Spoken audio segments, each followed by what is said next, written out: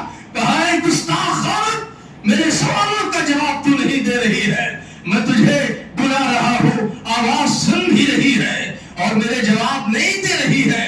نبی کے ہاتھ میں مسواک کا ایک ٹکڑا تھا, وہ کتنا لمبا ہوتا ہے, نبی نے اسی مسواک کو نکالا اور اشارہ کرتے ہوئے فرمایا تھا لولا القوة لضربتك بهذا السواك. اگر آخرت کا ڈر نہ ہوتا, اللہ کے سامنے پیش ہونے کا ڈر نہ ہوتا, لضربتك بهذا السواك, اسی مسواک سے میں تجھے ضرور مارتا. یہ کون ہے, یہ کس کے گھر کی بات ہے؟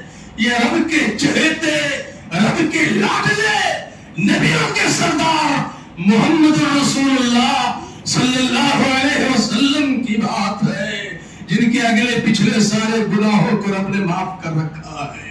راتوں میں لمبا قیام ہو رہا ہے. اما عائشہ رضی اللہ تعالی عنہا دیکھ رہی ہے, میرے سرکار کے پاؤں سوج جاتے ہیں, کہتی ہے میرے آقا آپ کے ساری کوتاہیوں کو رب نے بخش دیا ہے, آپ اتنی عبادت کیوں کرتے ہیں؟ صحیح بخاری کے الفاظ ہیں افلا اکون عبدا شکورا. یہ عائشہ, اگر اللہ نے مجھ پر کرم کیا ہے تو کیا میں اس کا شکریہ ادا نہ کروں؟ اس پیغمبر کا معاملہ یہ ہے کہ اسے بھی آخرت کی فکر ہے. وہ مسواک سے چوٹ کتنی لگتی ہے, لیکن اتنی بھی زیادتی یا وہ قدم بھی محمد رسول اللہ کو گوارا نہیں ہے. میرے عزیزوں, میرے پیاروں, میری ماں اور بہنوں, آخرت کا احساس پیدا کرو, آخرت کی فکر کرو, ہمیشہ آخرت کو اپنے سامنے رکھو. سوال یہ ہے کہ آخرت کا احساس دلانے والی چیزیں کیا ہیں؟ بہت ساری چیزیں ہیں, مختصراً میں ذکر کرتا ہوں. اگر ہمارے ذہن و دماغ میں آخرت کا احساس کمزور ہو گیا ہے تو ہمیں کچھ کام کرنے ہوں گے.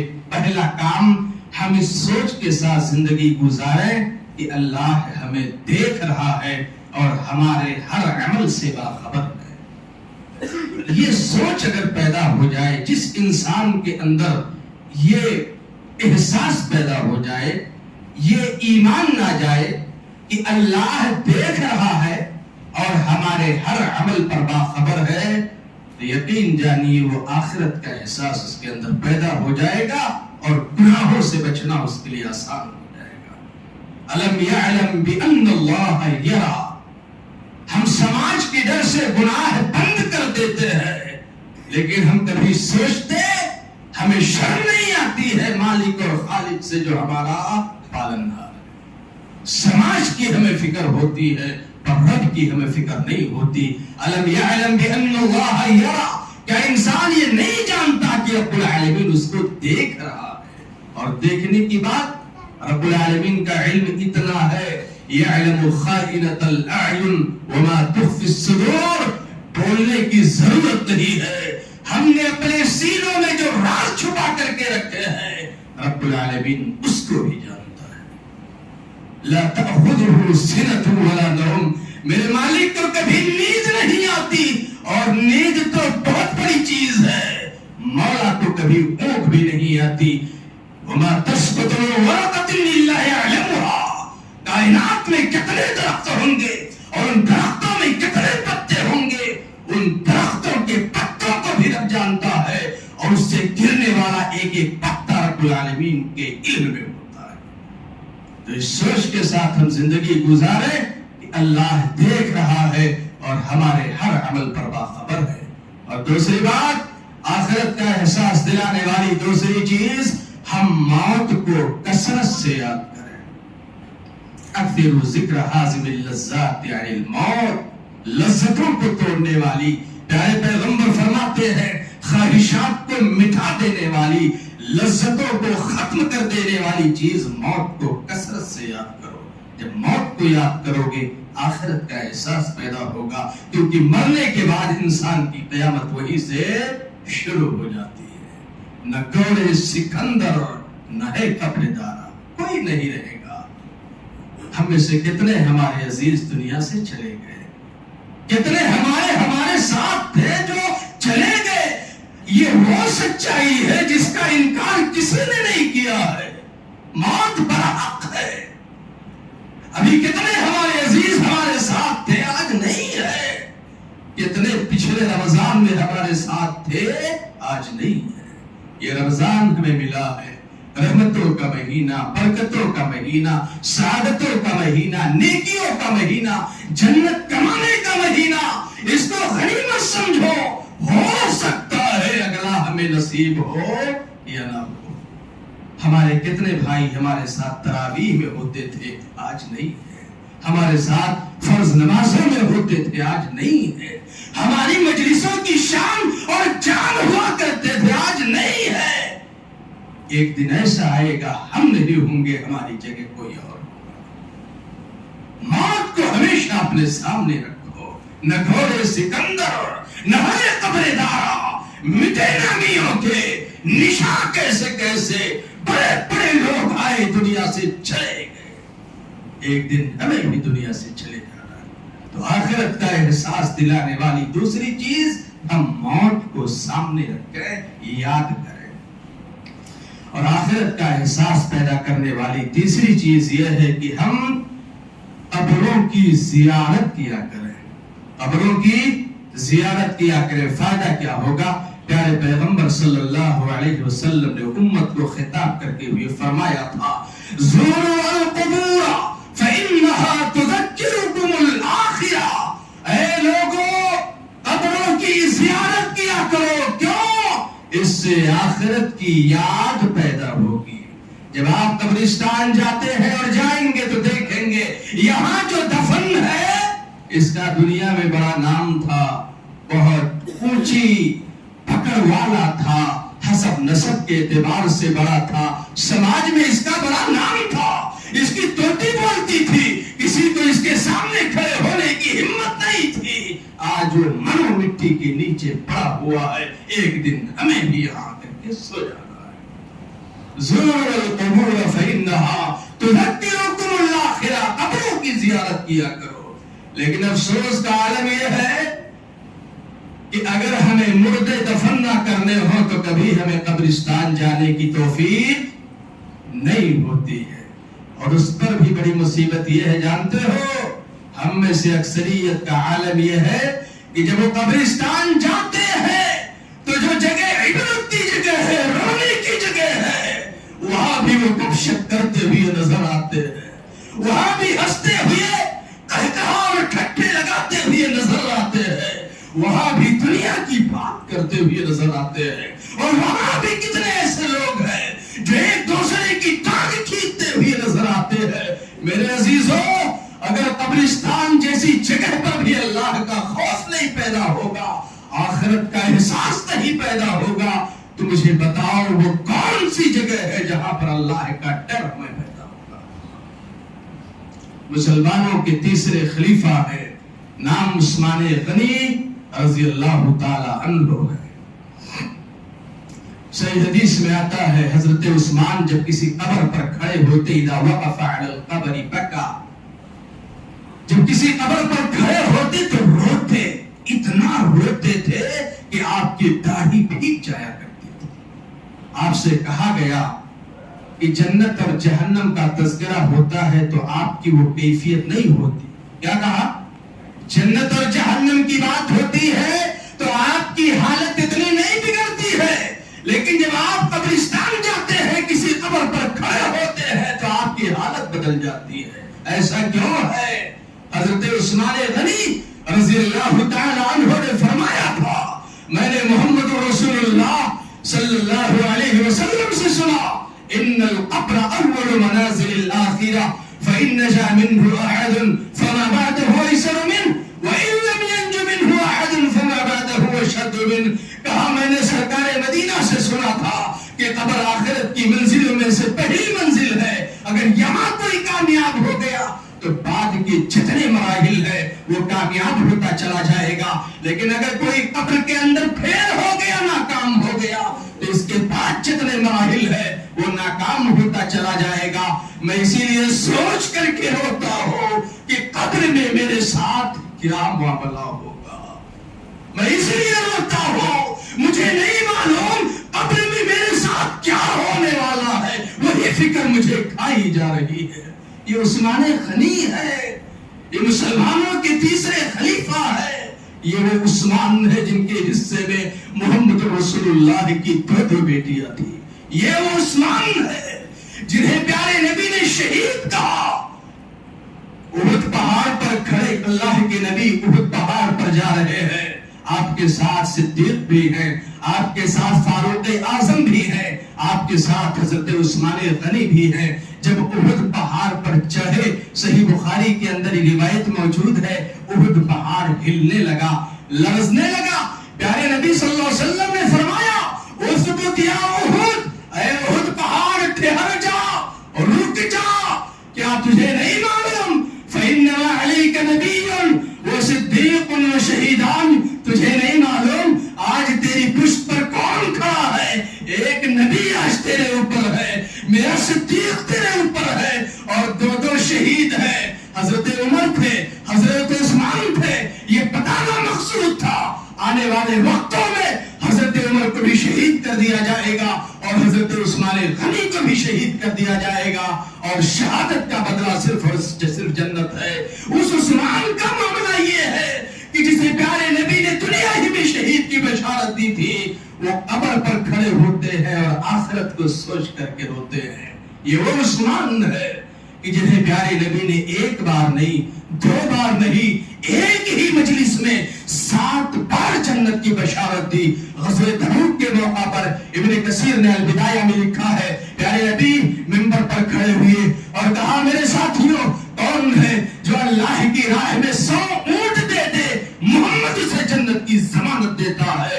بڑے بڑے صحابہ کرام ہے. حضرت عثمان غنی کھڑے ہو گئے. یہ رتبہ بلند ملا جس کو مل گیا.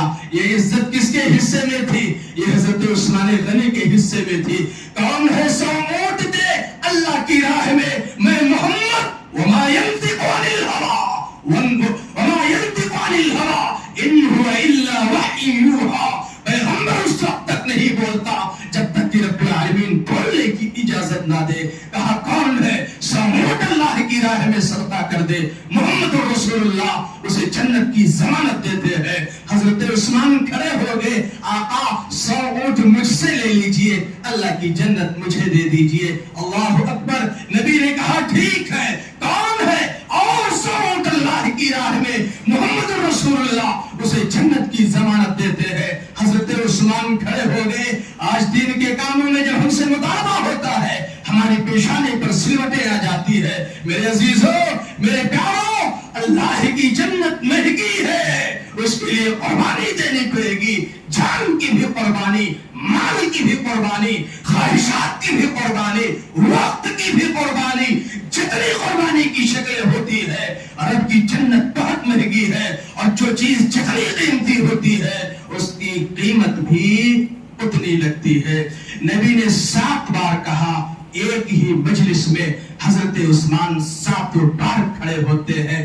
میرے آقا مجھ سے 700 اونٹ لے لیجئے، اللہ کی جنت مجھے دلا دیجئے. 700 اونٹ کروڑوں کی قیمت تھی. حضرت عثمان نے ایک ہی مجلس میں پیارے نبی کی خدمت میں پیش کر دیا، اور 1000 درہم لا کر کے نبی کے قدموں میں ڈال دیے. نبی سکے کو اٹھاتے، فجعل النبی يقلبها ويقول ما ضر عثمان ما عمل بعد اليوم قط، ما ضر عثمان ما عمل بعد اليوم قط. نبی سکوں کو اٹھاتے، الٹتے پلٹتے، اور مارے حبشی کے نبی نے کہا، یہ عثمان جا، آج کے بعد تو کچھ بھی کر لے، اللہ کی جنت تجھے مل کر کے رہے گی. یہ اس عثمان کا معاملہ ہے جسے اللہ کے پیغمبر نے دنیا میں ایک بار نہیں کئی بار جنت کی بشارت دی ہے. اس پیغمبر کا معاملہ ہی، اس عثمان غنی کا معاملہ یہ ہے کہ وہ آخرت کو لے کر کے فکر مند ہیں. ہم کہاں ہیں؟ ہم کہاں ہیں؟ ان واقعات کی روشنی میں ہم اپنا جائزہ لیں. ہم کہاں ہیں؟ ہماری کنڈیشن کیا ہے؟ ہماری صورتحال کیا ہے؟ میرے بھائی اور بزرگوں، ان واقعات کی روشنی میں ہمیں اپنا محاسبہ کرنے کی ضرورت ہے. اسی طریقے سے آخرت کا احساس دلانے والی ایک اور چیز ہے کہ ہم دنیا کو ضرورت سمجھیں، مقصد نہ سمجھیں. دنیا ضرورت ہے، مقصد آخرت ہے. بد نصیب ہے وہ انسان جو ضرورت کے پیچھے اپنے مقصد کو دبا. دنیا گزر جائے گی، اچھی بری کیسے بھی گزر جائے گی، لیکن اگر آخرت بگڑ گئی، اگر قبر کی زندگی خراب ہو گئی اور آخرت کی زندگی خراب ہو گئی تو بہت بڑا گھاٹے کا سودا ہے. بل تؤثرون الحیات الدنیا والآخرۃ خیر وابقیٰ. رب نے کیا کہا؟ سورہ اعلیٰ کی آیت کو سامنے رکھو. رب نے کہا تمہارا معاملہ یہ ہے کہ تم دنیا ہی کو سب کچھ سمجھتے ہو، حالانکہ آخرت دنیا کے مقابلے بہتر بھی ہے اور باقی رہنے والی بھی ہے. کوئی چیز بہتر ہوتی ہے لیکن پائیدار ٹھوس مضبوط نہیں ہوتی. رب نے کہا دنیا کے مقابلے میں تم دنیا کے پیچھے بھاگتے ہو، حالانکہ معاملہ یہ ہے آخرت اس سے بہتر بھی ہے اور اس کے مقابلے مضبوط بھی ہے. میرے کہنے کا مطلب نہیں ہے کہ ہم دنیا کو چھوڑ دیں، فقیری کی زندگی اختیار کر لیں، غربت کی زندگی گزاریں، مال نہ کمائیں. میں یہ نہیں کہتا آپ مال کمائیے، دولت کمائیے، آپ خوب آگے بڑھیے، آسمان کی بلندیوں تک پہنچیے، لیکن اللہ سے رشتہ بنا رہنا چاہیے. دنیا کماتے کماتے کہیں ایسا نہ ہو آخرت کو بھول جاؤ. دنیا کماؤ، شوق سے کماؤ، خوب آگے بڑھو، لیکن ہمیشہ اپنے مقصد حقیقی یعنی آخرت کو سامنے رکھو، کبھی اسے فراموش نہ کرو. اور اسی طریقے سے آخری بات اور کہہ کے، اگر گفتگو لمبی ہو رہی ہے 2 منٹ آپ برداشت کر لیجئے گا، آخری بات کہہ کے میں اپنی بات ختم کرنا چاہوں گا کہ آخرت کا احساس دلانے والی ایک چیز اور ہے کہ ہم ہر پل اپنا محاسبہ کرتے رہیں. ہم ہمیشہ اپنا محاسبہ کریں. محاسبہ کیا ہوتا ہے؟ ہم سوچیں ہم کس سمت چل رہے ہیں. ہم آیا کامیابی کی طرف چل رہے ہیں یا ناکامی کی طرف چل رہے ہیں. آدمی بزنس کرتا ہے تو حساب لگاتا ہے کہ نہیں لگاتا ہے؟ فائدہ ہو رہا ہے یا نقصان ہو رہا ہے؟ اگر نقصان ہو رہا ہے تو اسباب کیا ہیں، اس کا حل نکال کر کے تاکہ اس نقصان کو دور کیا جائے. آدمی بزنس کرتا ہے تو فائدے کی سوچتا ہے. ہم آخرت کی تیاری کے لیے بھیجے گئے ہیں. ہر دن ہم اپنا محاسبہ کریں. جب بستر پر جائیں تو ہم سوچیں آج ہم سے نیکیاں کتنی ہوئی ہیں، ہم سے برائیاں کتنی ہوئی ہیں، خیر کے کام ہم نے کتنے کیے ہیں، برائی کے کام ہم نے کتنے کیے ہیں. پھر آپ کیلکولیٹ کریں. جب یہ کیفیت آپ اپنائیں گے، کعبے کے رب کی قسم ہے آپ کے اندر بہتر بدلاؤ آئے گا، بہتر تبدیلی آئے گی. چھوٹا سا قصہ سناتا ہوں. حضرت عمر فاروق کو کون نہیں جانتا ہے؟ اتنے بڑے خلیفہ ہیں، مسلمانوں کے اتنے بڑے خلیفہ، جن کے روب و دبدبے کا عالم یہ تھا کہ روم اور ایران کے بادشاہان حضرت عمر کا نام سن کر کے کانپ جایا کرتے تھے. اس عمر کے بدن پر جو کپڑا ہوتا تھا اس پر 72 بیرن لگے ہوتے تھے. اس عمر فاروق کا معاملہ ہے. ایک دن جب وہ خلیفہ تھے، خلیفہ خلافت کی جو آفس تھی، جس آفس میں بیٹھ کے کام کرتے تھے وہاں بیٹھے ہوئے تھے. رات کا وقت تھا، سرکاری چراغ جل رہا تھا، کچھ لکھ رہے تھے. اتنے میں آپ سے ملنے حضرت علی رضی اللہ تعالی عنہ آئے. نبی کے داماد ہیں، ملنے آئے. کہا خلیفۃ المسلمین میں آپ سے ملنا چاہتا ہوں، کچھ بات کرنا چاہتا ہوں. حضرت عمر کے ایمان کا اور محاسبے کا آپ اندازہ کیجئے. کہا پہلے یہ بتاؤ کہ جس کام سے تم آئے ہو اس کا تعلق سرکاری ہے یا اس کا تعلق پرسنل ہے؟ اگر ذاتی کام کے لیے آئے ہو تو عمر کو خلیفہ ہوتے ہوئے بھی کوئی حق نہیں پہنچتا ہے کہ سرکاری چراغ کو ہم اپنے استعمال میں لائیں. اس چراغ کی روشنی میں 2-5 منٹ بیٹھنا بھی ہمیں گوارا نہیں ہے. اگر تمہارے آنے کا تعلق حکومت کے معاملے معاملے سے نہیں. یہ احساس, یہی احساس, محاسبے کا احساس ہمیں زندہ رکھتا ہے, ہمیں مضبوط بناتا ہے, اور یہی چیزیں ہیں جو آخرت کی یاد دلاتی ہیں. اللہ سے دعا ہے کہ رب العالمین کتاب و سنت کے حوالے سے جتنی باتیں کہی گئی ہیں ہم سب کو اس پر عمل کرنے کی توفیق عطا فرما. رب العالمین ہمیں جو پریشان حال ہیں ان کی پریشانیوں کو دور کر دے, جو مصیبت زدہ ہیں ان کی مصیبتوں کو ختم کر دے, جو بے اولاد ہیں اپنے فضل و کرم سے انہیں صاحب اولاد بنا دے, جو قرض کے بوجھ سے دبے ہوئے ہیں اللہ ان کے حق میں آسانی پیدا فرما دے. رب العالمین ہمارے وہ بھائی جو قبروں میں دفن ہیں ہماری دعاؤں کے محتاج ہیں ان کی قبروں کو نور سے بھر دے, انہیں کروٹ کروٹ جنت نصیب فرما, اور ہمیں جب تک دنیا میں رکھ ایمان و اسلام پر رکھ, جب ہمارا خاتمہ ہو ایمان پر ہو, توحید پر. آمین. بارک اللہ لی و لکم فی القرآن العظیم.